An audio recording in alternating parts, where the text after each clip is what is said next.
Les échecs ne sont pas des défaites. Il y a des moments dans la vie où nous tombons et faisons face à l'échec. Nous pouvons nous sentir minables, plus bas que terre, un lâche, un moins que rien.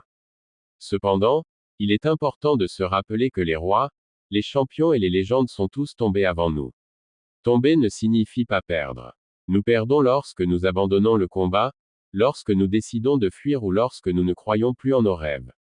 Il est essentiel de comprendre que personne n'est trop petit pour réaliser de grandes choses et personne n'est trop grand pour accomplir de petites choses. Chaque échec et chaque expérience d'échec sont des pas vers le succès. Pourquoi ne pas abandonner? Pourquoi les personnes qui réussissent n'abandonnent-elles pas après le premier échec?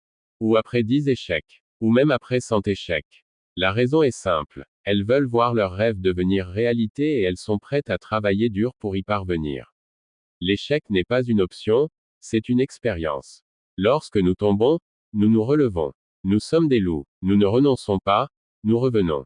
Nous nous relevons et nous continuons à poursuivre notre rêve. Le pouvoir de la croyance. Pourquoi restons-nous parfois au sol après avoir chuté? Est-ce parce que nous ne croyons plus en nos rêves? Ou est-ce parce que quelqu'un nous a dit que nos rêves sont trop ambitieux? Que nous ne sommes pas à la hauteur? Que nous rêvons trop grand? Il est important de croire en soi-même et même en ses rêves. Nos rêves sont censés dépasser la réalité de cette vie. Ils sont censés nous rendre meilleurs et plus grands que nous ne l'étions hier. Nous devons rêver plus grand et garder les pieds sur terre tout en ayant la tête dans les étoiles. Les autres pourront nous juger et nous traiter de fous, mais cela ne devrait pas nous arrêter. Nous regardons vers le haut, tandis qu'ils regardent vers le bas. Chaque échec est une opportunité. Chaque fois que nous tombons, cela devient une occasion de nous relever, de gagner en force, en expérience et en développement personnel. Nous ne devons pas abandonner. Nous devons changer notre perspective et notre état d'esprit. Nous tombons pour nous relever plus haut. C'est le processus du changement. Même lorsque nous sommes au plus bas et que nous pensons que tout est fini, nous devons nous relever pour nos rêves et pour ceux qui nous aiment. Les obstacles et les échecs sont des opportunités. Il y a des personnes qui aimeraient avoir les mêmes opportunités que nous, mais qui sont coincées sur un lit d'hôpital en priant pour un miracle. Nous devons saisir chaque opportunité comme si c'était la dernière, car elle ne sera peut-être pas là demain.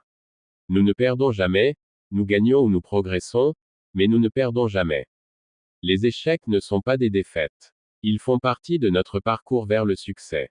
Nous devons nous rappeler que même lorsque nous tombons, nous avons la capacité de nous relever. Nous sommes plus forts que nous le pensons.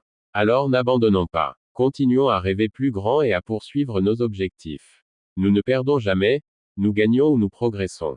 Alors levons-nous et montrons au monde de quoi nous sommes capables.